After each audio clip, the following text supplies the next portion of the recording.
आते हैं कुछ ऐसी चीजों के बारे में।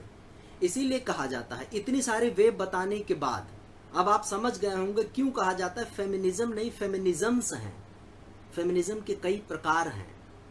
व्हाइट फेमिनिज्म था जो पूरा नहीं पड़ा, कंप्लीट नहीं था, तो ब्लैक फेमिनिज्म आया। ब्लैक फेमिनिज्म भी जब पूरा नहीं हुआ, वो नहीं सारी चीजें कवर कर पा रहा था, तो कास्ट वाला एंगल लाया गया, थर्ड वर्ल्ड फेमिनिज्म जिसे कहा जाता है।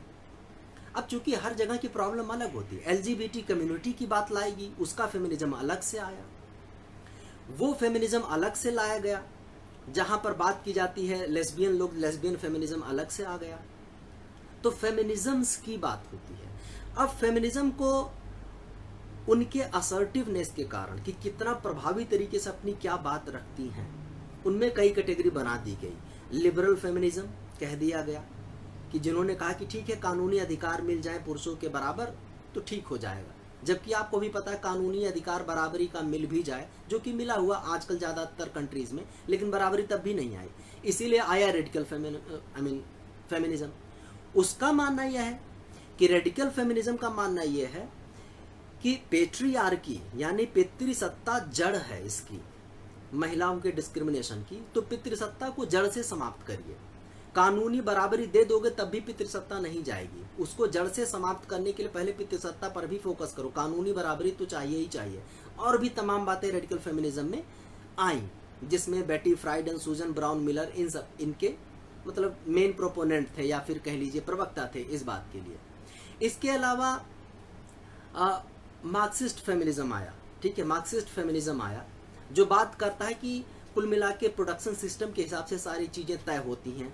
अगर आर्थिक बराबरी आ जाए या सबको बेसिक चीजें मिल जाएं, हैव और हैव नॉट्स वाला, जिनके पास है जिनके पास नहीं है, इस तरह की गैर बराबरी मिटा दी जाए तो इसकी जड़ मिट जाएगी। जेंडर डिस्क्रिमिनेशन की बात काफी हद तक सही भी है, ये बात सही है काफी हद तक कि पूंजीवाद अगर मिटा दिया जाए तो काफी हद तक जेंडर बराबरी आ जाएगी। लेकिन कई लोगों का मत है ये नहीं हो सकता, क्योंकि जेंडर डिस्क्रिमिनेशन यहाँ पर है, ये सिर्फ एक बाहरी इकोनॉमिक सिस्टम नहीं है, ये मानसिक तंत्र भी है जिसके पीछे काम करता है। तो जरूरी नहीं कि इकोनॉमिक बराबरी आ जाए या प्रोडक्शन सिस्टम ऐसा हो जाए जिसमें जेंडर बराबरी हो तो भी पेट्रियार्की खत्म हो जाए अपने आप में।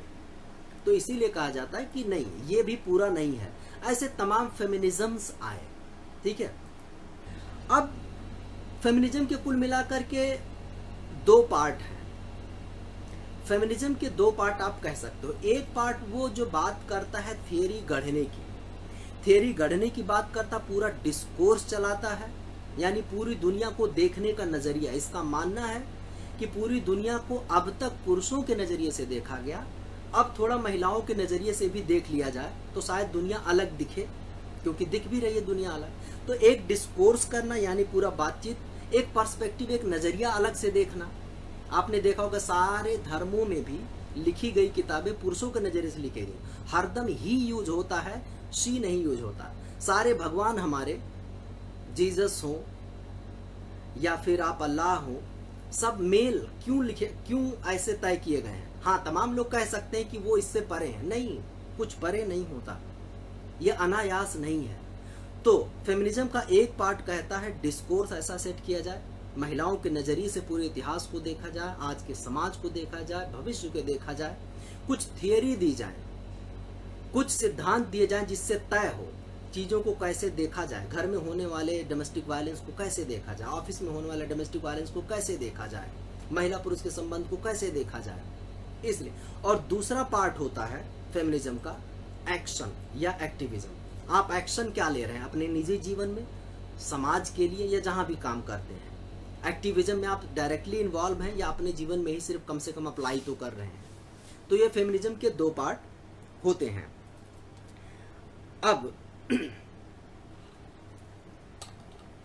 जैसे तमाम चीजें निकली, फेमिनिज्म का अपना कोई अकेला गॉडफादर नहीं है।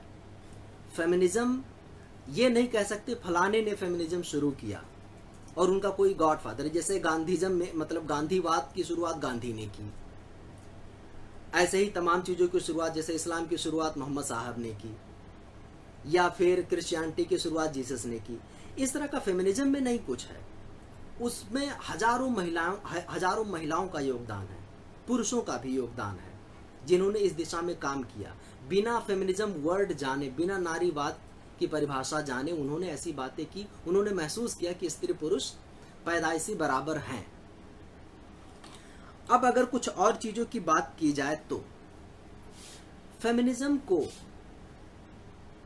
हर जगह के हिसाब से अपने आप को बदलना चाहिए। यानी फेमिनिज्म को लोकल भी होना चाहिए और ग्लोबल भी होना चाहिए।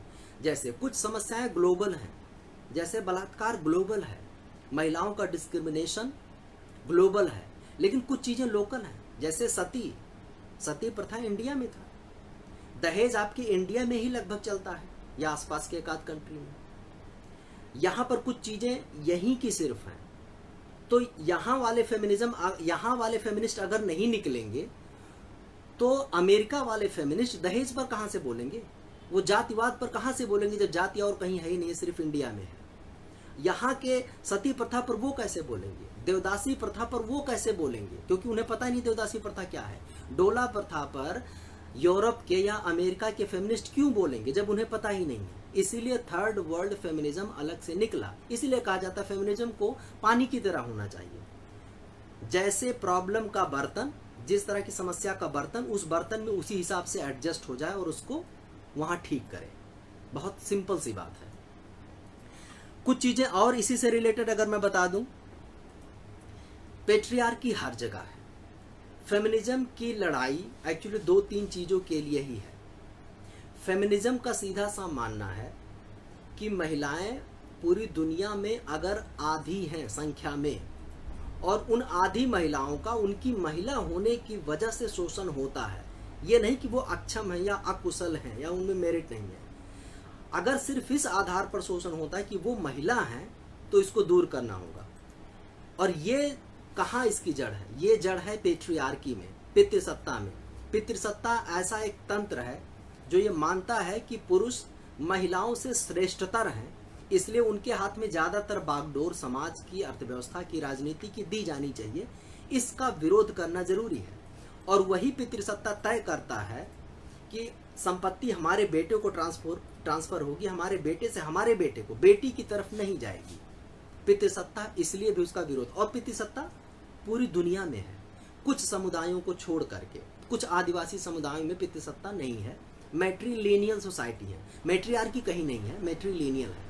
अभी मैं आऊंगा बाकी चीजों पर जो इसके लिए भ्रांतियां हैं, भ्रम है। Thank you so much. और कोई सवाल हो तो आप फेसबुक पर ऐसे ही आकर के पूछ सकते हो, वहां आकर के मैं कमेंट में जवाब दे दूंगा। Thank you so much.